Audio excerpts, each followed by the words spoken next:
here's your host, John Chapman. What is going on, faithful? It is absolutely incredible to be with you this Sunday morning. We've got a lot of 49ers stuff. We are on the eve of free agency. It starts in about 20 hours from now. But there's so many rumors. There's so many roster moves going on. We've got updated salary cap, comp picks, all of that, and more. Plus, as always, we're going to be talking NFL draft nonstop just because there's so much there. So we've got some film breakdowns. We're going to be here for a minute. So buckle in. If you've got questions, get them ready. Make sure you tag me in the chat no matter where you are listening. And yeah, there's a lot going on. I can see it already. Tommy, he's coming in hot. What the hell? Juice and not Trent. Stupid. I don't think it's an either or, Tommy, but we're going to get into that. And we're going to be going over a lot of that. But before we do, I think one of the most important moves that took place was Emmanuel Moseley, and this was a little bit of a shocker. So if you're watching with this on YouTube, Periscope, Twitch, Twitter, wherever, throwing up some highlights, made a little highlight reel of Emmanuel Moseley, who, man, he's had 17 starts so far for the 49ers. Gets a 2-year, $10 million deal. Why this is significant, you could have tendered him. He was a restricted free agent. You didn't have to go and do this, but I think that this speaks volumes to what the 49ers wanted to happen here, because it's not as, kind of ice and cold as like, oh, let's just get him. They locked him up for multiple years. This does one of two things. One, obviously the deal's going to be backloaded. We don't have the numbers yet, but it's going to be, one of those things where it's like probably $3 million against the cap this year and $7 million against the cap in 2021. But there is not a position for the 49ers where they had a bigger hole than the secondary, namely the cornerback position. You look at where Emmanuel Moseley fits. He could play outside or inside, but with what we have, these are the only 4 cornerbacks we have on the roster right now. Jabbar Taylor, which I think, he would be playing the spot of nickel, which he filled in rather well for K'Wan Williams. Definitely not Shark, but we'll have to see way cheaper. Tim Harris would be your number 2 outside corner, with Emmanuel Moseley being your starting outside corner now. Now, obviously, they're not through addressing this position. Corner is going to be addressed more. But again, your starters right now, you got Emmanuel Moseley, Tim Harris, never taken one snap in the NFL, and Jabbar Taylor. Not what you want, but it is a start. We are better at the cornerback position today than we were 2 days ago, so that's good news. Now, what's interesting, though, you look at the 17 career starts for Emmanuel Moseley, and one of my favorite stats about it, he has 17 pass breakups and 17 starts. He averages a pass breakup a game, which is great. 2 interceptions, 2 tackles for loss, 77 tackles. I like Emmanuel Moseley. I think he fits exactly what the 49ers want with this versatility on the back end. But whenever you look at Daniel Brunskill, who was in this very similar situation, he got tendered. He didn't get the deal, and I would argue Daniel Brunskill's been even more important than Emmanuel Moseley. You look at it, he's got 30 starts, almost twice as many starts. He started left tackle, right guard, center. Now, is he elite at any of those? No, definitely not.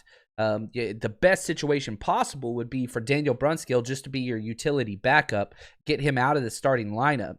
But he's an average starter at guard. He's an average starter at center. I think he's better at center than guard. But we'll have to see what happens there. But he got tendered.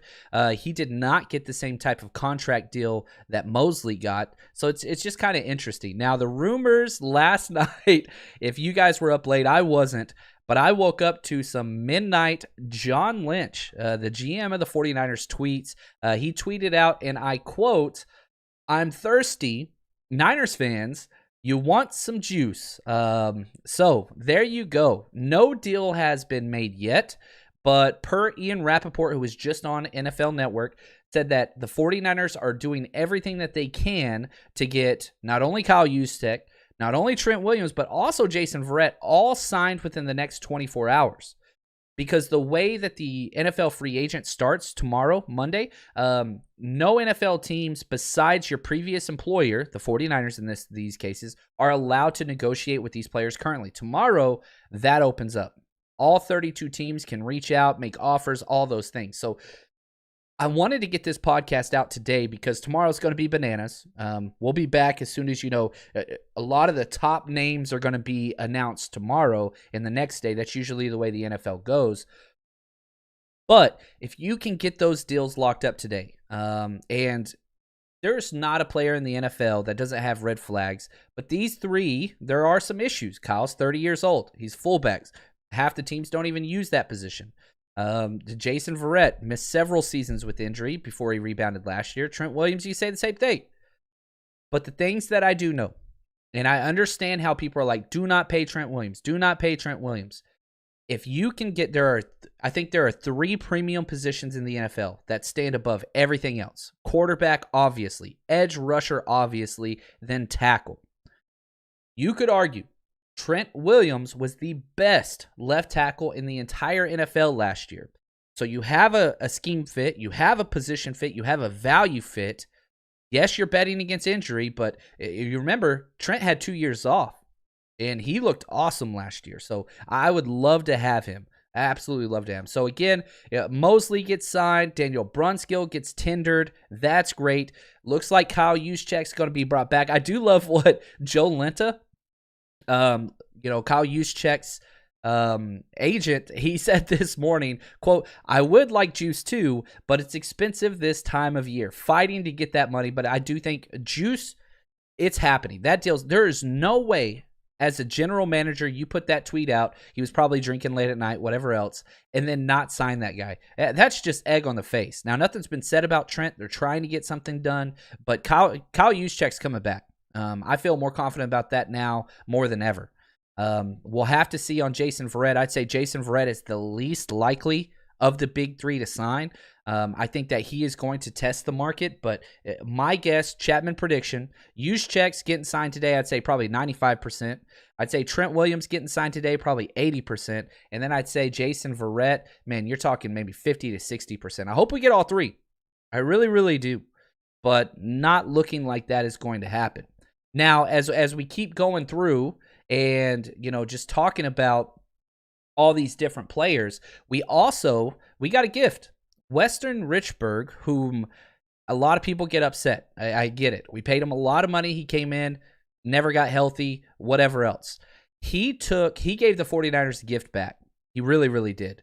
Restructured his deal, saving the 49ers $6.875 million on the 2021 cap number, which is, he didn't have to do this. He's probably going to retire. I don't think he'll ever play football again. But what this did by restructuring, he allowed the 49ers to save some of that money this year and spread it out into 2022. It's a dummy year. He's not going to play for the 49ers. But this allows them a little bit more cap relief. So shout out to him. I really, really do like that. The 49ers, once this deal was made, they're now 9th in the NFL in salary cap room for 2021. 9th. We're top 10.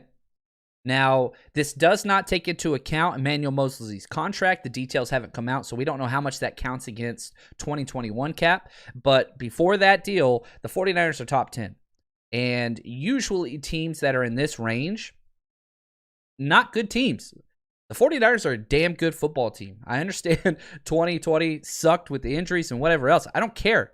We're a damn good football team with some money, and we have some versatility. So even if Trent Williams or Jason Verrett don't get done, it's not time to throw your hands up in the air and all those things.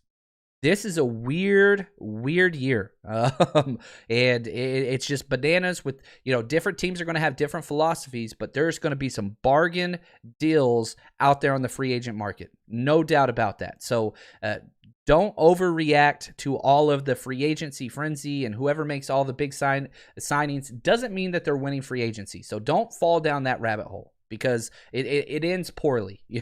Now, also, do have to say, this one hurts my heart. It hurts deep.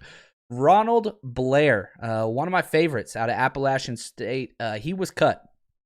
And so he was released. Went out on one of the best plays ever. You remember that tackle for loss against Russell Wilson where he just wouldn't let go, slung all around, tore his ACL. I think that he's going to continue playing. The Jets just seem like the perfect spot for him. It sucks that we didn't get to see him in that chance. He would have been in that Kerry Hyder role, which Kerry Hyder dominated. Not saying that's a negative thing, but he would have been in that role there. So Ronald Blair, best of luck to you, man. I freaking really like that guy. Also some Jimmy G news. Oh, here we go. The Patriots, who I don't like, they start to leak out that their number one option for quarterback moving into this season was Jimmy Garoppolo, trying to reacquire. They traded him to us. Let's get him back. They tried to get him. And again, the 49ers do not leak stuff out, but the Patriots do.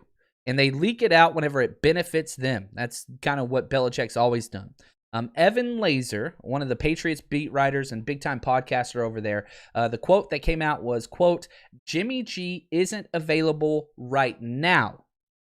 So that is interesting. And a lot to take away from this, but it's smart from the 49ers perspective.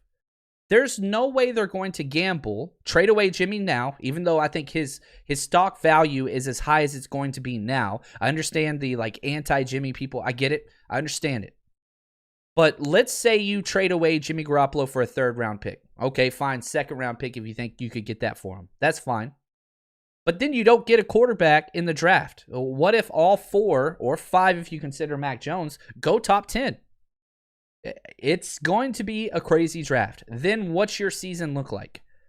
You're moving forward with maybe Andy Dalton as your starter. I don't mind Andy Dalton as a backup. You just can't do that in the NFL, especially whenever you have a win-now mindset like the 49ers do. You cannot do that. You cannot allow yourself to be put in such jeopardy. So I understand the quote, Jimmy G is not available right now. Maybe things in the draft go your way. You land one of the top quarterbacks somehow. Then you could talk about moving Jimmy G. That's not my idea. If I draft a top QB, I still want to keep Jimmy G personally. I understand the cap implications. I get it.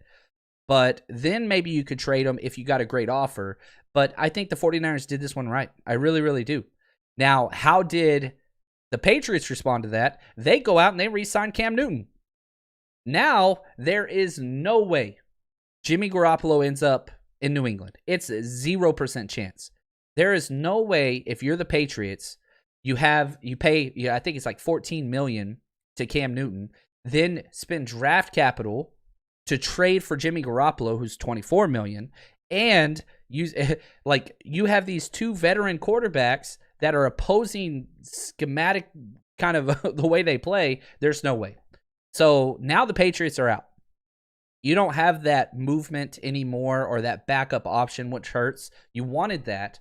So the kind of Jimmy Garoppolo haters, yeah, this hurts. The Jimmy Truthers, you're kind of taking a victory lap right now. Now, I would argue you've kind of got to wait because we don't know yet. It doesn't mean that, everything's settled, because it's not. It's really, really not. But this does continue to live into that idea of, hey, John Lynch said we're going to continue to upgrade the backup position.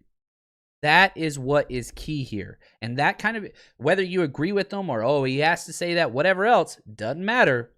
If you look at the actions that are taking place currently, especially with the Patriots, that seems to be in line with what he was. So take that for what you will. The Jimmy G saga will never be solved. I don't care if Jimmy Garoppolo wins a Super Bowl for the 49ers as a starting quarterback and starts every single game. The anti-Jimmy crowd is dug in so much. There's no way that's going to change. It's just, it hurts. I hate it, but it's what it is. So take that for what you will. Rolls Royce says, Verrett ain't coming back. I don't know. The loyalty the 49ers gave him is huge, but if he's looking for a huge payday, if your name's not Trent Williams, then the 49ers aren't your place. It's just the 49ers, you look even last year, right? You had Emmanuel Sanders, who was a perfect fit. He had one of his most productive years, got to the Super Bowl, all those things. Didn't matter. We needed him back. This was before we drafted Brandon Ayuk, right? We let him go. We made an offer, but we're like, look, we're not going to overpay. That's not who we are. Those days, you go back to when Kyle Shanahan and John Lynch first showed up with Malcolm Smith, Quan Alexander, Pierre Garcon, Western Richburg. They learned on all of those deals. Ouch. Jerick McKinnon. Yeah. They learned. They're not doing that anymore. So the overpaying for these players, unless you're a premium position, like I said earlier, pass rusher, quarterback, or, tackle, then that's kind of where you're at. So you can kind of, take that however you want to take it. Now, here's a question from Tyson. He says, John, did you see Joe Staley's tweets yesterday? Do you think it's possible he returns as a coach this year? I'll tell you this. Joe Staley is working behind the scenes with a whole bunch of the draft offensive tackles. Dylan Redunz is probably the most paramount one. Samuel Cosme from Texas. And, man, you look at what Dylan Redunz did at the Senior Bowl. He was Player of the Week, by the way. North Dakota State offensive tackle. That's huge. Joe gets to do whatever Joe wants. The locker room guy, right, for the 49ers for over a decade. And smart as hell. Everybody loves him. If he wants to coach, he would be hired by the 49ers tomorrow. There's no doubt about that. Also, all of Joe Staley's music tweets that he put out there, he deleted them. I don't know why, but he was having some fun listening to some music late at night. I'll say that. Anyway, take that for what you will. Now, another real quick question. I'm nobody you need to know. John, if the Niners keep Jimmy G, but don't re-sign Verrett, do you think that will mean they draft a cornerback round 1? And we're going to talk a little bit about that. Here's what I will say. The 49ers in this current front office have constantly shown they're not doing the best player available. You'd like to be able to have that opportunity where your 22 starters, 11 on offense and defense, are filled and you're good to go, and then you could just draft whatever the best player available is, whatever else. But in today's salary cap, you can't do that. But what they did show us last year, right? They had 3 needs going into the draft. Offensive tackle because Joe Staley retired. Wide receiver because Emmanuel Sanders left. And the defensive tackle because you traded Buckner. What did they spend all their draft capital on, right? Number 1, Javon Kinlaw. Number 2, traded up for wide receiver Brandon Ayuk. Both those were wins. Then you traded your remaining draft capital for a tackle from Washington. So, yeah, you cannot.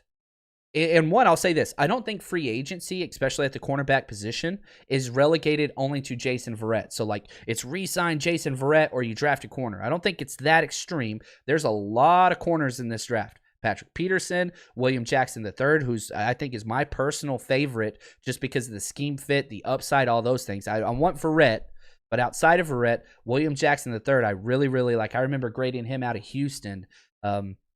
Top end speed, incredible. Ball skills, incredible. I think he'd fit this scheme just fine. But there's a lot. Casey Hayward just got released. There are some guys out there, some real talent out there at the cornerback position. Usually in free agency, there's 1 to 2 guys per position. But because the salary cap has dropped, you're seeing people just get released left and right. And so there's a lot more depth out there. And usually in the draft, by the time of the draft, free agency's dried up. That's not going to be the case this year. There are going to be average starters sitting on the free agent market all the way through the draft process that get signed afterwards. That usually does not happen. You look at the 49ers in 2020, went through the draft, then we offered Deion Jordan a contract. He said no. We waited. We offered him another one. He said no, right? And that was a month after the draft, almost right up until training camp. It's going to be like that, except for some quality players. Not saying Deion Jordan's not quality. I'm just saying there's going to be a lot more situations like Deion Jordan was with the 49ers last year, this back and forth, and you can kind of just take your time with it. It's going to be like that across the NFL. There's just so much there. And so I will say, one more thing before we move on with free agency. This is a different year. It's not like what it used to be. It's just not there. Morgan, I see your question. Do you think Sanders will be a discount enough for us to bring him back? I would love to have Emmanuel Sanders back as our wide receiver 3. If he wouldn't sign for us for less money to be our wide receiver 2, I do struggle with him signing for even less money to be our wide receiver 3, because our number 1 and 2, they're clear cut. Sanders has shown he wants to play on a title contender, so that's huge. But he also wants money, and you can't fault anybody for that. I mean, he's got, 2 Super Bowls already, or maybe just one. I think he won one with Denver and Pittsburgh. So, he's got the titles. He's got the money. He's going to do what he wants to do. I would love to have him back. Personally, I think he's going to be pulling that kind of $5 to $7 million. I'd rather not for a wide receiver 3, but, man, that would be insane. All right, let's talk some NFL salary cap numbers because it finally became official at $182 million, 0.5, all right, 0.5 million. Now, what does that mean? That's a lot of money, obviously. Last year in 2020, it was 198.2. So it's dropped $15.7 million, which means trying to put this into a realistic kind of what this hurts or what it helps. So I go through the NFL contracts and I try to find cap players. Get this, Odell Beckham Jr., his cap hit in 2021 is $15.7 million. So to look at it in a pragmatic standpoint, every team has to cut from 2020 to 2021 an Odell Beckham Jr. type contract off of their roster. Now, obviously, people aren't just cutting a $15 million. It's a bunch of small cuts to get to that number, but that's pretty damn drastic. I mean, we all know Odell Beckham, and, people either love or hate him. There's nobody that's in between on Odell, I feel like. But that is a significant piece of the puzzle for every NFL team. $15.7 million off the cap. And you're seeing just a record number of NFL teams going out there and, restructuring and, we're going to redo this differently and all these contracts to try their hardest to get as much money as possible. And I totally understand that. And I think we're going to continue to see that. And I think the 49ers will do even more of that. I'll tell you this right now. Jimmy Garoppolo's contract is either going to be traded or restructured. You can't keep it the way that it is. But you can't restructure it until after the draft because you don't know 100% if he's the guy that you're going to end up with. So, for example, if the 49ers do draft a quarterback in the first round, don't expect Jimmy Garoppolo to be restructured. I think you keep it as is, maybe shift $2 million back so that you could, address another position or whatever else. But if you do not get another quarterback and it's just Jimmy Garoppolo and Josh Rosen, and I don't think that's going to be the case, but if that's the case, you got to restructure Jimmy's deal because you have to bring him back at that point, almost by necessity because there's nobody else. So we'll see here. It's going to be interesting. Now, some comp picks came out, finally. The NFL messed this one up. The official comp pick list gets tweeted out from the NFL. It gave the 49ers an extra pick, which was really nice of them. But, I remember I saw it, and I was like, oh, whoa, what's going on? What's going on? So, updated draft chart. The 49ers are loaded on draft content, the amount that they have. Their number 12 original pick in the first round, number 2 second round pick, number 43 overall. So they're first and second. Those are just what they are. We get the Robert Saleh compensation pick. That's number 102 overall. Round 4, that's our original one. Round 5, we have 3 picks. Number 155, that's our original one. Number 172, that's the Quan Alexander trade. One of my favorite trades that has ever happened for the 49ers because that contract hurt and they already cut him. Anyway, that was such a great move by the front office. Pick number 180 in the 5th round, that's the Emmanuel Sanders compensation pick. So essentially, we got 2 5th-rounders for Emmanuel Sanders and Quan Alexander. We really lucked out on both of those. That's what's awesome. Round 6, our original. Round 7, we have 2. Jordan Willis, we did that trade, which Jordan Willis, I hope we find a way to keep. We gave up a 2022 6th-rounder for their 2021 7th rounder than our original 7th. So we've got some space now. The 49ers are going to be able to move around, which you look at John Lynch again last year, not one pick in the draft was the original pick. That dude is just freaking moving all over the place, right? That's what he, and I love it because, you're watching the draft and then you see the trade down below, the 49ers are on the clock, oh, you're jumping up and down. Jumping up and down. Oh, and I do have to say real quick, we will be streaming the draft live. If you joined us last year, it was incredible. I think we had over 2,000 people joined us live for the draft. We will be doing that. So at host Chuck B, he's going to be back. We're going to have it up on YouTube, and we're going to be covering days 1 and day 2 of the draft.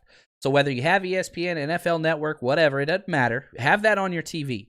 Put your cell phone on us. We're going to be having video clips. I'm already building so much. And again, if you're part of the Patreon subscription, just want to say thank you guys so much. We're putting out so much draft content over there. We're just building up our base. So we're going to be covering the entire drafts, days 1 and 2, right here. So if you haven't already, hit that notification bell on YouTube. And if you are one of the people that just listen traditional podcast methods, that's awesome. I'm telling you right now, we're going to have an absolute blast. We're going to be giving away autographed jerseys. We're going to be doing trivia, and it's going to be 49er-centric coverage the entire time. So go head over to YouTube, John Chapman, or type in 49ers Rush Podcast. It'll pull up. Hit subscribe and make plans to allow us into your house the day of the draft. I wish I could go in person. I hate missing the draft. We were at the previous 7 before last year, but this is the next best thing. 49ers-centric draft coverage, the entire first, second, and third round. We're going to be there with you guys, so head over there and cover that. Now, real quick, I got a question emailed from Curtis. I like this question, and I put together some scenarios to try to help us see what it could look like. Here's the question from Curtis. It's probably blasphemy to say, but is there any chance we're better team-wide if we lose Trent Williams? You're seeing a lot of this out there on Twitter. Obviously, he's elite. It's if not the best left tackle in the league. However, the more I hear the 49ers community discuss how cash-strapped we are and how good we could be with these bargains in free agency, it makes me question the Williams investment. So here we go. Let's talk about this. Number one, I don't think the 49ers are really that cash-strapped. As I said, number 9 in the NFL in most cap space available for this year. But there are 3 key positions that have to be addressed. Interior offensive line. There is no way in hell you go into 2021 after your quarterbacks took the most hits in the NFL and you do not address center or guard. You have to. You can throw in tackle into that as well. I don't care. That's fine. You're like, oh, we got to move on from McGlinchey. They're going to pick up his 5th-year option, whether you like him or not. It doesn't matter. But you have to address interior offensive line. You have to address, again, if you're not picking up a left tackle, you got to get a left tackle. That's priority 1. Cornerback, we talked about that earlier, and edge. You do need help at edge, especially with Ronald Blair gone now. You have Eric Armstead, who's not a true edge, right? He's a power 5 technique that moves inside on pass rushing downs. And you saw how good the defense was when D Ford was healthy for that short period of time. So I think there are areas that you have to address, but let's just focus on these 3, okay? Here's 2 possible scenarios where you re-sign Trent Williams. He's going to get $18 to $21 million a year, whatever else, but his 2021 cap number isn't going to be that big. The guys over at The Athletic, Matt Barrows, they project it's going to be around $8 to $9 million cap hit in 2021. So let's play that out. So option number 1. Re-sign Trent Williams. You don't get Verrett, okay? You get Trent Williams, you don't get Verrett, just in this scenario. You're going to spend a first-rounder pick on corner. It matches up. There's 3 stud first-round corners. J.C. Horn, you've got Patrick Surtain, you got Caleb Fairley. I love Fairley. I think he's going to be gone top 10. Surtain, I think, is gone top 10 too. So worst case, re-sign Trent Williams. Spend your first-round pick on J.C. Horn. Love that. Perfect fit. South Carolina. We love that school. Debo, Javad Kidlaw. It just makes sense. Perfect scheme fit. And then your second-round pick, you're spending interior offensive line. Somebody like Creed Humphrey, who's the guy I want. Wyatt Davis. There's some other options there as well. So if you went through that, you're addressing all the needs except for edge, right? So you're going to have to spend there some in free agency. But you're addressing all those needs. Now let's do a Trent and Verrett situation, okay? So reset, re-sign Trent Williams, re-sign Jason Verrett. All right, we're cool with that. But that is going to cost a lot more money. Obviously, it's about $3.5 million more against the cap. Now you're basically strapped. So you re-sign those two players. Now you're you're basically adding through the draft only after those guys. But the good news is your first and second rounder, you're allowed to do kind of the best player available. You could draft an edge in the first round, which I don't think is a luxury, right? But it would be a huge help. You could draft somebody that falls that maybe you have as a top 5 player. What if Jamar Chase falls crazy far? He won't. What if Jalen Waddle does, right? Holy cow, could you imagine that? We're talking about re-signing Emmanuel Sanders. What if Jalen Waddle falls? That would be bananas. Maybe you don't re-sign Kyle Juszczyk and you go with a little bit more 3 wide receiver sets. Well, that might work if you're getting a stud wide receiver that falls in this draft, which could happen if quarterbacks go crazy early. Just throwing it out there, not saying I would do it, but it opens up the possibilities. In first and second round, you'd be able to do that. Again, second round, you draft, an offensive lineman. Maybe you do take Rashawn Slater, number 1, put him at center or guard. He can play all of them. You'd have one of the best offensive lines in the NFL. You draft Rashawn Slater and re-sign Trent Williams. Jesus. Now, if Mike McGlinchey doesn't pick it up, you just move on from him, slide Slater over to right tackle next year. Whew. You would have a top 3 offensive line in the league with one of the best run games already. Ooh, man, that's scary stuff. Now, okay, let's do 2 situations where we don't sign Trent Williams. He leaves, which if Trent Williams does sign elsewhere, you only get a 5th round comp pick back. That's the most you can get for him because he has 10 accrued seasons in the NFL already and he's not a quarterback. So, I hate that stupid rule. Patriots got a 3rd round pick because Tom Brady left, but there's a provision that says only quarterbacks with 10 years or more accrued seasons can equal a 3rd round pick. So 5th round pick's the best you can get for Trent. So he leaves, all right? Now, you're pigeonholed. That's all there is to it. If Trent Williams leaves, you are drafting an offensive tackle first round, no ifs, ands, buts about it. There's no question. Now you're into the issue where, okay, Trent leaves. What if a quarterback falls? And what if a tackle falls? Right? Yeah, it's not a good place to be. It's not. So let's just say Rashawn Slater falls to 12 and you don't re-sign Trent Williams. It's not going to happen. I don't think Rashawn Slater falls that far. You've got to take him. If not, Christian Darrisaw, I think he's a good fit. You could take him there as well. Then spend that money elsewhere. Corey Lindsey, he's going to be about a $5 million cap. I think he's one of the best centers in the NFL, would fit our system perfectly. You could re-sign Jason Verrett. And you'd still have $3 million cap over, but it pigeonholes your draft needs. There aren't that many left tackles in the NFL, ladies and gents. Last year's draft class was bananas, right? You had Wirfs, you had Mekhi Becton, you had all these guys, and one of them missed. Andrew Thomas wasn't that good. He was the first one to go, and Isaiah Wilson was a complete bust. I think he played 4 snaps all year, first-round tackle. That happens in the NFL. So, again, let Trent go, draft offensive tackle in the first round, probably Christian Darrisaw, sign Chris Lindsey at center, Jason Verrett gets brought back, you still got $3 million you can spend on edge. I don't mind it. But I don't like being pigeonholed in the first round. I freaking hate it. I don't like it. Now, another let Trent go situation. Again, first round OT. Second round interior offensive line. You sign Verrett. You bring back Juice. You still got a lot of money. But, man, that is a young offensive line. You're not helping your cornerback position. You're going to have to spend that somewhere else. Yeah, you got Verrett. But you just start moving these pieces, right? And it starts to either say, no, I don't like that, or yes, I love that. And here's my understanding, okay? I look at the situations where you re-sign Trent Williams. I love every one of them. I love them all. Why would you not lock up the best, or at least top 3, offensive tackle, perfect scheme fit, locker room fit, coaches love him, he loves the coaches. I don't know. That's just me. So let's transition. Let's go to some wide receiver draft talk. And here's why I think this is important. Do I think the 49ers are drafting a wide receiver in round 1?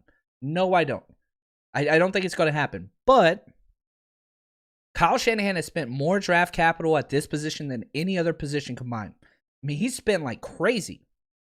The talent is elite. I think the NFL draft from now on is going to have loaded wide receiver class just because it's the way college football and high school football is going. You're having middle school teams freaking do a no-huddle spread offense, and it's bananas.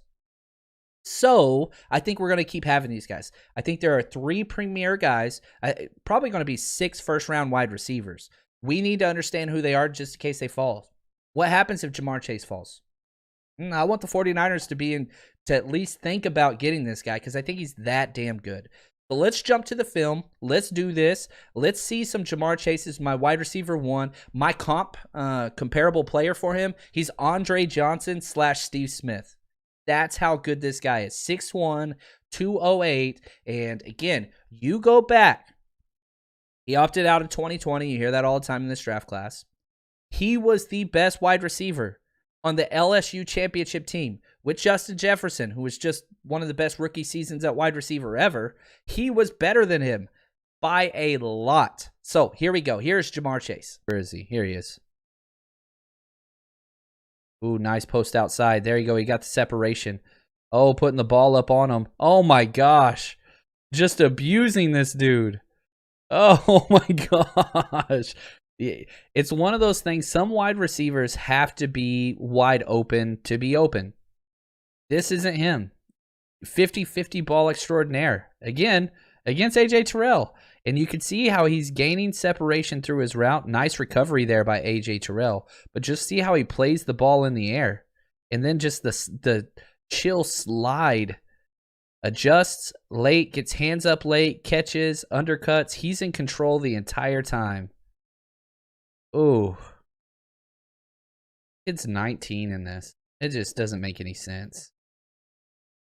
So good. 14.3 yards was his average depth of target. He is not a slot screen guy. You can use him for that. But this is a guy that does his work before the ball is in the air. And I mean, just look at the ball placement's incredible. There's no doubt about that. But again, this is the second play in this quarter. We've seen him do this. Look at him running and fading back into the ball. Gets the catch and then has the wherewithal to just put the brakes on. Whoop. Gosh, so good. Just tracking the ball deep. Right over the shoulder. Hands adjusting to the ball. Contested catches. He's great in those. He caught 24 of 36 deep passes. That's the most in the history that Pro Football Focus has been around tracking those. 24 deep catches. Balls traveling over 20 yards in the air. 24. Most in PFF history. Kid's got it, man. You want big plays? He's got it. Man, I'm such a big Jamar Chase fan. I don't know how my final board is going to work out top 5, but right now he's my number 3 player. Number 3. Like, non-quarterback, he's at the top of the list. That's how clean and good. And he did all of this at 19 years old. 19. He's good, man. He's so good. If the Jets took him number 2, it'd be a good pick. I think they're going to go quarterback. I get that. If Miami takes him number 3, it'd be a good pick. If the Falcons took him number 3, even with Julio and Roddy, guess what? It's going to be a good pick. He's that good of a player. I think that he just transcends this position. He's great. He would have been number 1 last year over everybody. And I have him number 1 this year. Number 2, we're only going to be talking about the top 3 guys today. Jalen Waddle. He is the most explosive acceleration speed guy that we've seen in a long time. I mean, you can talk about Marquise Brown coming out and the speed and all those things. No. This guy, he's got a whole nother gear. Ran a 4.37 in high school. I mean, his track times ran a 10.6 in the 100 meter, 22.4 in the 200. He was a 22-foot long jumper. Explosive. 5'10", 182. Now, he had the ankle injury this year, fought back, limped through the national championship, but was still productive. I mean, this guy is an absolute baller. And so, again, if you just remember, Jalen Waddle last year, go back to the 2019 film with Henry Ruggs, right? And Jerry Jeudy. Guess who the number one X wide receiver was? Yeah, it was this guy. It was him. So here we go. Here's a quick clip of Jalen Waddle. I think Waddle's up front, and they look so much alike. Yep, there it is, that double move. Oh, my gosh. Whoo! Whoo! Turn on them Jets. Watch this route.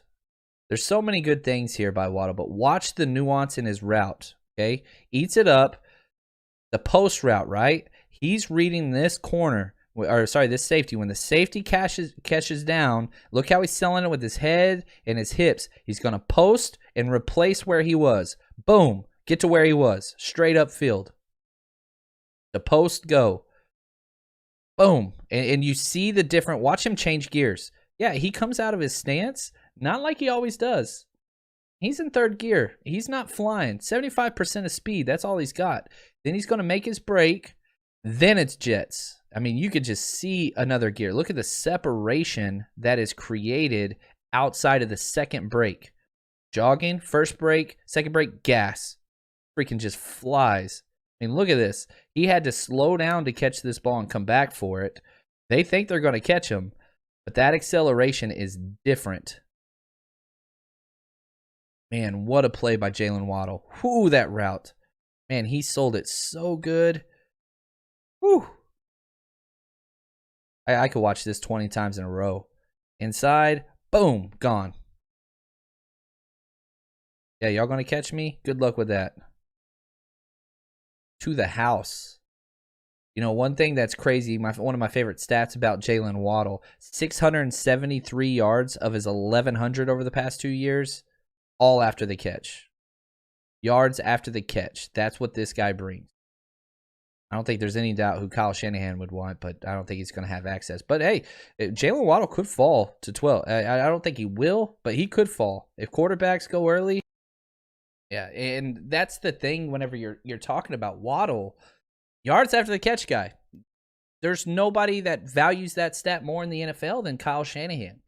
And, you know, my player comp for him is almost impossible. A lot of people want to say Tyreek Hill. I don't like comping people to Tyreek Hill or whatever else. He has the best attributes that Wes Welker had in his game and Tyler Lockett combined in one person. The short, shifty, all that stuff, amazing hands. He had one drop. But the insane speed. This guy, Jalen Waddle probably would have benefited from the combine as much as anybody. He would have been a low 4.3 guy. That's how fast he is. But he is compact. So 5'10", 182. This guy, he makes every team in the NFL better.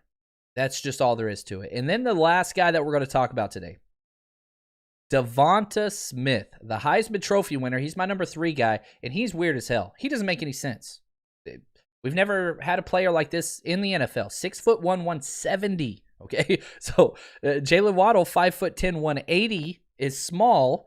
6'1", 170. Dude has no meat on his body at all. My player comp for him is Marquise Brown and Gumby had a baby. Like, he has all that top end speed, big play, everything, broke all the records that ever existed in the SEC on a shortened season, right? 1,856 yards, 23 touchdowns. I mean, just the production is just bananas. But we have never seen anybody do what he did. It just doesn't exist. So here is Devonta Smith. I don't know what the hell to do with this guy just because there's no track record for it. All I do know is he is a hell of a player and fun to watch. Go, Devonta Smith down low here. Ooh, nice outside. But oh, shut it down. Oh, my gosh.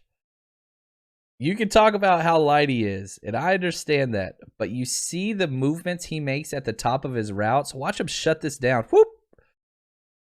And then just the cutting ability. Tall, lanky, I don't care.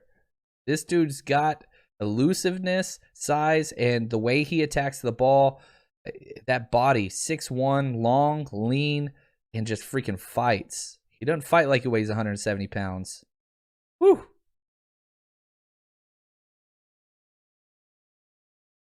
Yeah, he's small, and What do you do there? Do you try to get him to change his body type and, add weight? I don't think you do, but you have all of those positives that are there.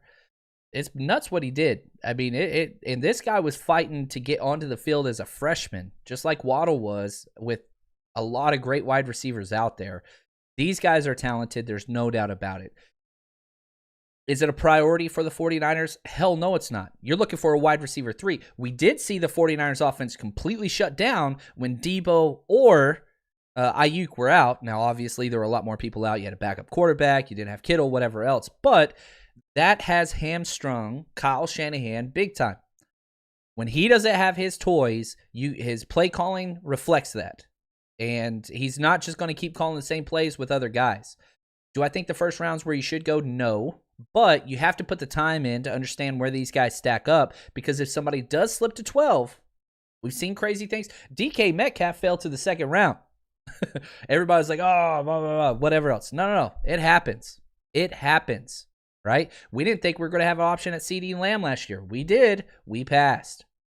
So knowing what's there and knowing where you would be going, those are things that you have to take time on. If you enjoy these breakdowns, as always, the best way to support the podcast, patreon.com, 49ers Rush Podcast. We are going to have another hangout at the end of this month here in about 2 weeks. That was an absolute blast last time. We do a mock draft together, go over some 49ers trivia, and hang out. So that's the Jerry Rice tier. But if you want access to the videos, head over to patreon.com, 49ers Rush Podcast. That's the place to go. Hopefully you guys enjoyed this. Free agency. We'll be back probably as soon as we get some more 49ers news. That's what we're going to do. So hit me up on Twitter at JL_Chapman, or email me, 49ersRushPodcast@gmail.com if you have any questions. And as always, love you guys. Stay strong, faithful.